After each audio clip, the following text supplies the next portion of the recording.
Hello guys, मैं आपका दोस्त रुपेश शर्मा आपके लिए लाया हूँ एमएससी प्रीवियस और फाइनल ईयर का टॉपिक लियोली थ्योरम, जो आपके लिए बहुत मोस्ट है और इम्पोर्टेंट है परीक्षा की दृष्टि से। ठीक है, हम यहाँ पर लियोली थ्योरम का प्रूफ देखेंगे। तो हम यहाँ पर लियोली थ्योरम को स्टार्ट करने से पहले हम फेयर स्पेस की बात करेंगे, जो कि मैंने आपको इससे पिछली वाली क्लास में पढ़ा दिया है।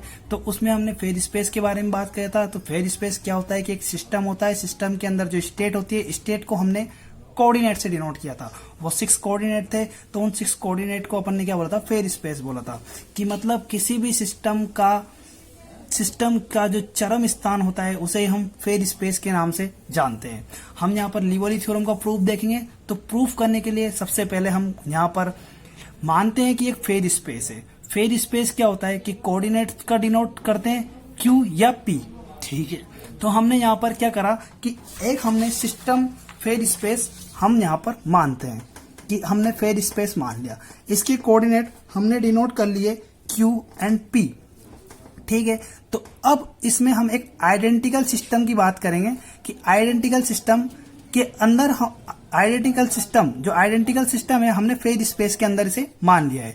तो यहाँ पर हम आगे स्टार्ट करते हैं अपनी वीडियो कि लियोली थ्योरम में क्या होता है कि लेट अस कंसीडर, हमने large number of identical system, इस सिस्टम को हमने रिप्रेजेंट बाय ए पॉइंट से इन फेयर स्पेस के अंदर हमने इसे डिनोट किया है। मतलब कि फेयर स्पेस हमने माना है। फेयर स्पेस ये रहा आपका फेयर स्पेस, जिसको हमने कोऑर्डिनेट दी रखे हैं और उसमें हमने एक आइडेंटिकल सिस्टम को रख रखा है। तो इसके आगे की थ्योरी हम देखते हैं। हमने यही माना है कि एक large number of identical system होते हैं किसके अंदर, फेयर स्पेस के अंदर, और उसे हम जो आइडेंटिकल सिस्टम होता है इसे हम एक पॉइंट से दर्शाते हैं फेयर स्पेस के अंदर, जो मैंने आपको अभी बताया। ठीक है, अब लियोली थ्योरम क्या होता है कि Liouville theorem, the number of point per unit volume in the phase space remain constant with respect to time.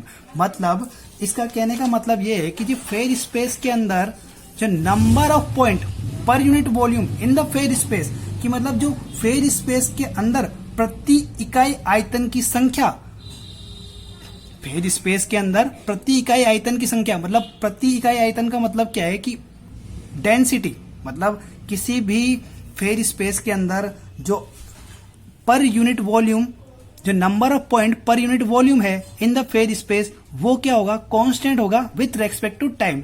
Time के सापेक्ष जो number of point per unit volume है, ठीक है, मतलब उसके अंदर जो प्रति इकाई आयतन दे रखे हैं आपको, बहुत छोटे छोटे सिस्टम आइडेंटिकल, वो उन्हीं की यहाँ पर बात हो रही है कि प्रति इकाई आयतन की संख्या, मतलब जो फेयर स्पेस है उसके अंदर प्रति इकाई आयतन की संख्या वो टाइम के रेस्पेक्ट में क्या होगा, कांस्टेंट होगा। तो यहाँ पर आपकी लाइन ये रही, Liouville theorem, the number of point per unit volume, जो प्रति इकाई आयतन की संख्या है फेयर स्पेस के अंदर, वो क्या होगी, कांस्टेंट होगी। किसके रेस्पेक्ट में, विद टाइम के रेस्पेक्ट में। तो हमने उसे डेंसिटी को किससे दर्शा लिया, यहाँ पर रो से दर्शा दिया, प्रति इकाई आयतन की संख्या। ठीक है, with respect to time, with 0 constant, तो P बराबर कांस्टेंट, आपका रो कांस्टेंट हो गया।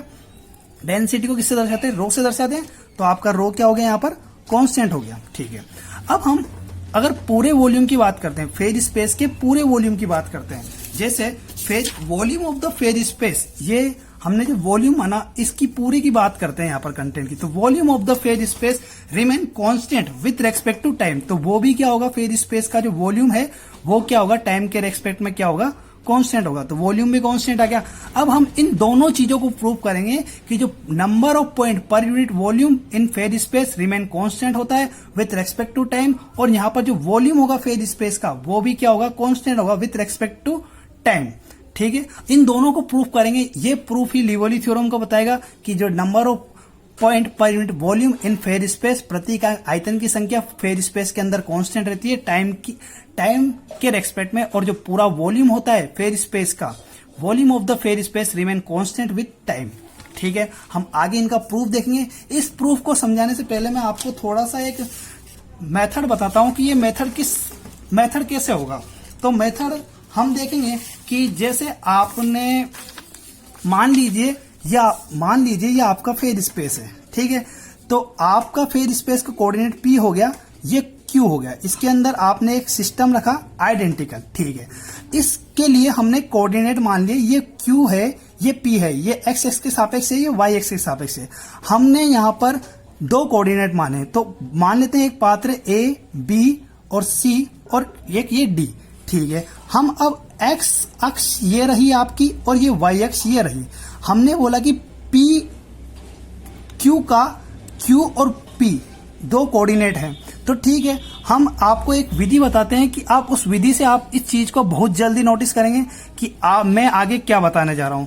मान लीजिए ये आपका सिस्टम है, ये पूरा ब्रैकेट जो मैंने बनाया अभी, ये आपका क्या है, एक सिस्टम है। मान लीजिए ये फेज स्पेस है, इसके अंदर आपका सिस्टम रखा हुआ है। मान लीजिए हमने क्यू जल, ये एक टंकी मान लीजिए सिस्टम को, हमने इसमें जल भरा, ठीक है, और इस टंकी में पहले से ही जल भरा हुआ है। जब हम इस जल को इस टंकी में प्रेशर कराएंगे तो आपने प्रारंभिक में जल दिया, ठीक है, वही जल अंदर गया और उस जल जो पहले से जल था उसमें कुछ परिवर्तन हुआ और बाहर जो जल निकलेगा वो क्या निकलेगा, प्रारंभिक जल आपने जो दिया था माइनस आपके जो अंदर जल था और आपके जो अंदर जल गया और जल में परिवर्तन, तो इसके बाद जो आपको प्राप्त होगा वो क्या होगा, माइनस जल में परिवर्तन, ठीक है।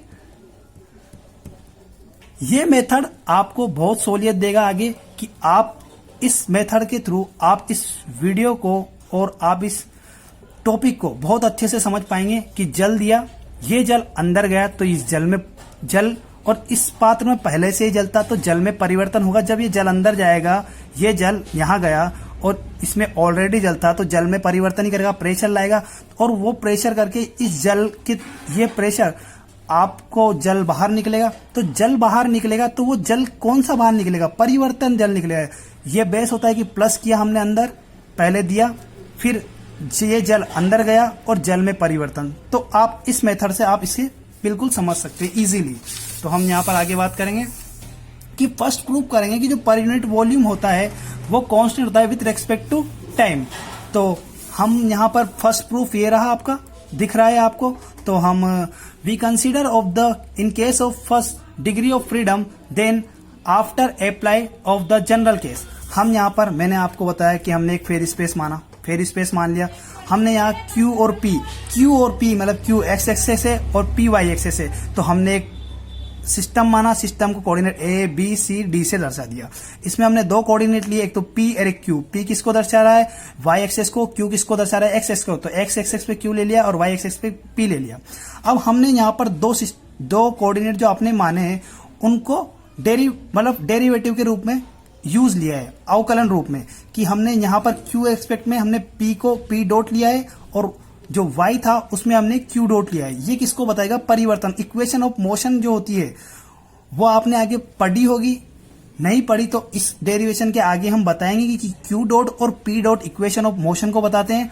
तो यहां पर हम देखेंगे कि जैसे ही आपने ये क्या क्या माना, हम यहां पर देखते हैं q और p हमने कोऑर्डिनेट मान लिए। जैसे ही हम इस q को, जैसे ये q है, q डॉट है, ये अगर इस डायरेक्शन में गया, जैसे q और p, ये अगर q इस डायरेक्शन में गया तो इसमें दोनों कोऑर्डिनेट में से कौन परिवर्तन होगा, परिवर्तन किस में होगा, q में होगा, क्योंकि ये जो डायरेक्शन है ये q के रेस्पेक्ट में है और ये जो डायरेक्शन है ऊपर वाली ये p के रेस्पेक्ट में है।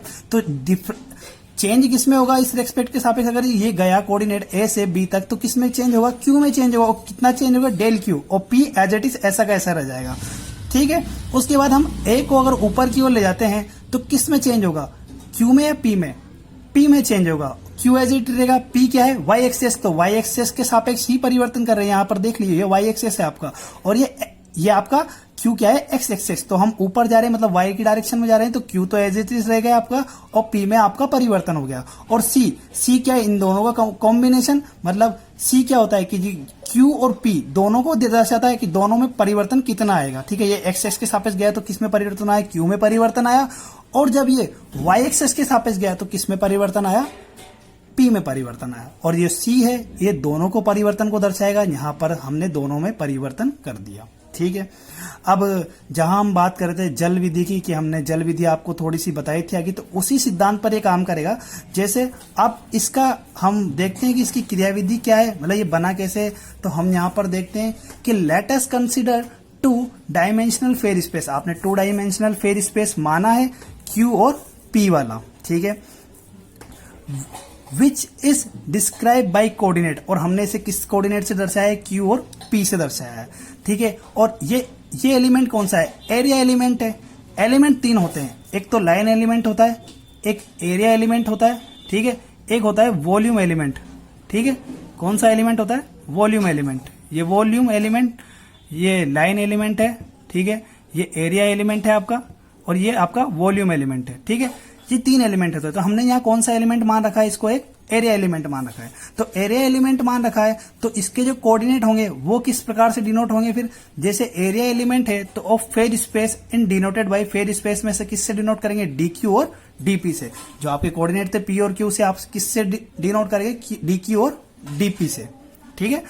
And density of pointing phase space, और फेयर स्पेस में इसको हम इसकी डेंसिटी, इसको किससे डिनोट करेंगे, डेंसिटी से।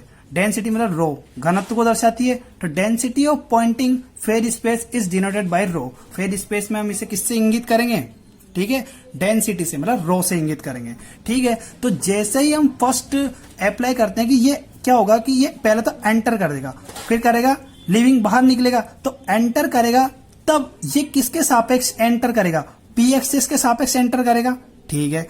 और परिवर्तन किस एक्सेस के सापेक्ष, P एक्सेस के सापेक्ष इसका परिवर्तन होगा, और एंटर करेगा DQ डॉट, और डेंसिटी उसकी फिक्स है ही सरी, डेंसिटी रो होगी, तो रो तो उसकी डेंसिटी होगी, Q डॉट उसका क्या हो गया, पॉइंट हो गया, ठीक है। और किसके रेस्पेक्ट में, DP, मतलब P के रेस्पेक्ट में, मतलब कितना परिवर्तन, DP कि एरिया एलिमेंट के लिए बात करें तो DP। तो फर्स्ट यहां पर हम देखेंगे, यहां पर लिखा रहा है कि the number of point enter the element through the element AD पर यूनिट टाइम। हमने यही बताया कि जैसे आपने अभी देखा कि ये जो था, ये क्या था आपका Q डॉट, और ये क्या था P डॉट। हमने बोला कि AD एलिमेंट है, इसके सापेक्ष हम जो है ये एंटर करेगा, तो ये किसके रेस्पेक्ट में करेगा, DQ, मतलब किसके सापेक्ष करेगा, P के सापेक्ष। तो सबसे पहले डेंसिटी लिखेंगे, डेंसिटी प्रॉपर है, और Q डॉट, Q क्या है, एंटर कर रहा है, और किस एक्सेस के सापेक्ष, P एक्सेस के सापेक्ष, तो एरिया एलिमेंट में से क्या लिखते हैं, DQ। तो ये तो आपका एंटर हो गया। एंटर होने के बाद ये क्या होगा, बाहर निकलेगा, तो ये एंटर तो हमने P एक्सेस के सापेक्ष किया था। जब ये बाहर निकल रहा है तो ये किस एक्सेस के सापेक्ष निकल रहा है, Q एक्सेस के सापेक्ष ये निकल रहा है। तो जो परिवर्तन होगा वो किसके सापेक्ष होगा, Q के सापेक्ष होगा। ये मेन चीज है कि ये एंटर किसके एक्सेस के सापेक्ष कर रहा है, P एक्सेस के सापेक्ष, और ये बाहर किस एक्सेस के सापेक्ष निकल रहा है, Q एक्सेस के सापेक्ष, ठीक है। तो अब देखिए एंटर करा, तो हमने एंटर को बता दिया, रो डेंसिटी होगी Q डॉट, हमने पॉइंट लिया, नंबर ऑफ पॉइंट एंटर कर रहा है, और किस एक्सेस के सापेक्ष, DP के सापेक्ष, ठीक है। अब हमने कहा नंबर ऑफ पॉइंट अगर लिविंग थ्रू द एलिमेंट, देखो ये भी अंदर जाएंगे, और ये जो आपने पहले जल दिया था, ये जल तो अंदर जाएगा, तो ये जल के रूप में तो ये हो गया, ठीक है। अब number of point living through the element BC, ठीक है। अब BC से जब निकलेगा, तो आपने पहले तो प्रारंभिक में ये दिया था, ठीक है, तो ये आपका फर्स्ट से वापस आ गया, ठीक है। और आपने बताया कि यही फर्स्ट है, और इसमें परिवर्तन किस एक्सेस के सापेक्ष होगा, जब ये बाहर निकलेगा, Q एक्सेस के सापेक्ष। मैंने आपको यही बताया अभी इस वीडियो में आपने देखा कि आप जैसे आपने फर्स्ट एंटर कराया, तो एंटर ये था, अब यही एंटर इसके अंदर जाएगा, तो प्रारंभिक तो एज इट इज लिखा जाएगा, ठीक है। और ये अंदर जाएगा, तो इसका किस एक्सेस के सापेक्ष परिवर्तन होगा, ये किस एक्सेस के सापेक्ष परिवर्तन होगा, ये परिवर्तन होगा Q के सापेक्ष, ठीक है। किसके एक्सेस के सापेक्ष होगा, Q के सापेक्ष। एंटर किसके सापेक्ष कर रहा है, P एक्सेस के सापेक्ष। तो ये तो आपकी इक्वेशन नंबर फर्स्ट थी, और ये इक्वेशन नंबर सेकंड। और निकलेगा कितना, मतलब ये लिविंग जो बाहर निकलेगा किस एक्सेस के सापेक्ष निकलेगा, वो निकलेगा BC के सापेक्ष, ठीक है।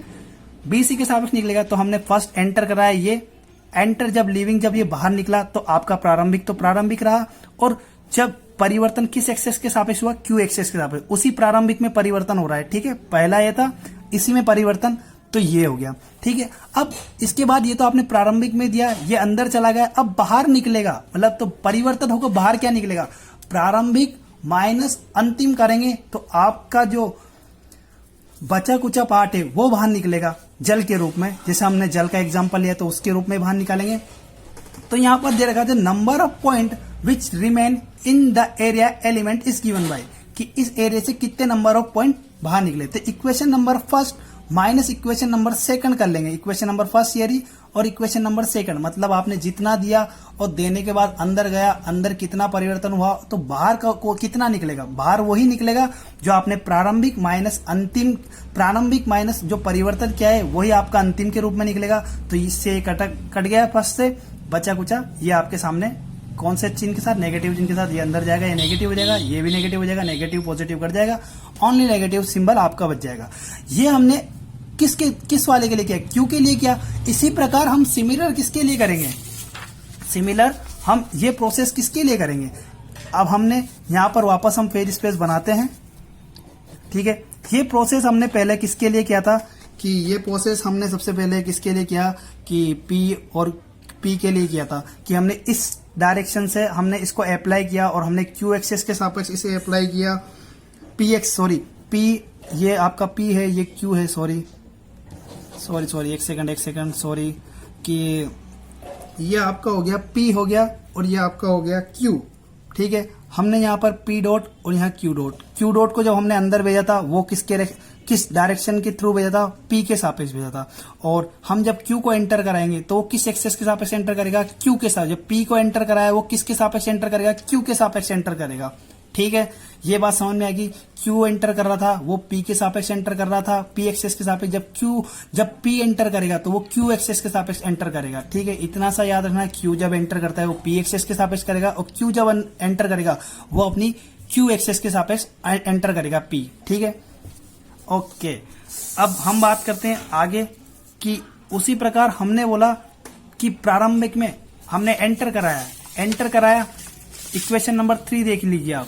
एंटर जब हम कराते हैं किसी भी चीज को तो हमने पहले बोला कि डेंसिटी, इसकी पूरे की डेंसिटी निकाल लेते हैं, ठीक है। पी डॉट को एंटर करा रहे हैं, किस एक्सिस के सापेक्ष आप एंटर करा रहे हो, इस एक्सिस के सापेक्ष तो एंटर कर रहे हैं, तो वो किसके सापेक्ष है, डी क्यू एक्सिस। वो एक्स कौन सी है, डी क्यू, क्योंकि एरिया एलिमेंट है इसलिए क्यू को क्या मानेंगे, डी क्यू मानेंगे। तो ये आपने एंटर करा दी, ठीक है। एंटर करा दी, तब ये एंटर करेगी तो इस एक्सेस के सापेक्ष जाएगी। एंटर तो इस एक्सेस के सापेक्ष कर ली इसने, तो जाएगी किस एक्सेस के ऊपर, इस एक्सेस के थ्रू। तो ये एक्सेस कौन सी है, पी। तो इसमें परिवर्तन कितना होगा, किसके सापेक्ष परिवर्तन होगा, किसके सापेक्ष, पी के सापेक्ष। और प्रारंभिक ऐसी की ऐसी, ठीक है, डीपी, ठीक है। और आपने पहले जो डाली थी वो क्या थी आपकी, एज इट इज। दो इक्वेशन बन गई, एक तो ये फर्स्ट और ये आपकी सेकंड, ठीक है। यहां देखिएगा कि फर्स्ट स्टेप में हमने रो डेंसिटी होगी, क्यू को एंटर कराया, किसके सापेक्ष, पी के सापेक्ष। अब ये निकलेगा किस एलिमेंट से, ये निकलेगा थ्रू द सीडी, जो कि डायग्राम में मैंने आपको बता दिया था, ठीक है। जब सीडी से निकलेगा, प्रारंभिक आपने दिया एज इट इज और उसमें परिवर्तन हुआ किसके सापेक्ष, पी के सापेक्ष। वो एंटर किसके सापेक्ष कर रहा है, क्यू के सापेक्ष, और बाहर किस एक्सेस के सापेक्ष निकल रहा है, पी एक्सेस के सापेक्ष ये निकल रहा है, ठीक है। तो इसमें परिवर्तन कितना होगा, कितने नंबर ऑफ पॉइंट बाहर निकलेंगे पर यूनिट टाइम पर एरिया से। तो वो क्या प्रारंभिक equation number 3 minus equation number 4, तो बच्चा को चाहिए, ठीक है, इक्वेशन नंबर 5। अब इक्वेशन नंबर 5 आ गई, तो इक्वेशन नंबर यहां पर आपकी ये इक्वेशन थी 2 मान लीजिए। इक्वेशन नंबर 2 और 3 को क्या करेंगे, हम ऐड करेंगे कि टोटल कितना बाहर निकला, ठीक है। तो टोटल कितना बाहर निकला,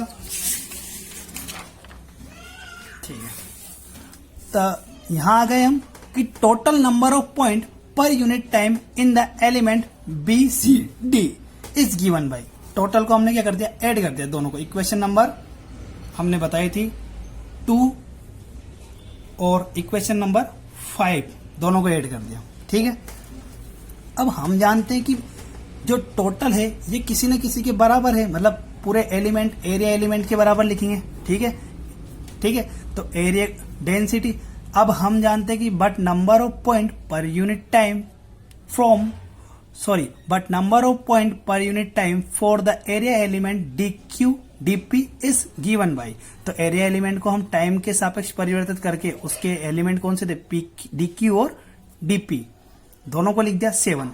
अब इस इक्वेशन को हम यहाँ पुट कर देंगे कि टोटल एरिया एलिमेंट आ गया अपने पास, ठीक है। टोटल एरिया एलिमेंट लिख देंगे इसके सापेक्ष, तो 7 और 6 से, फ्रॉम 7 और एंड 6 से लिखेंगे।